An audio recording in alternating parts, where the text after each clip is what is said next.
Hey guys, welcome to Tutorial Guru. Today we'll be learning how to export Snapchat memories, and now let's dive right in. Now to export Snapchat memories, first open up your Snapchat app on your phone and make sure to be logged into the account on which you want to export.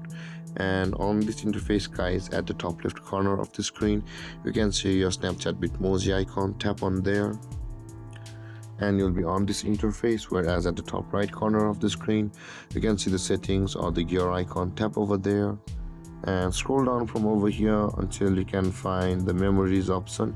You can see under the privacy control there is the memories over here just above the lenses. Tap on memories, and in order to export all your memories in Snapchat, you can see you'll be first required to enable the smart backup option on Snapchat, and after that there is the save button over here. Tap on there and you can see we are on the camera roll only.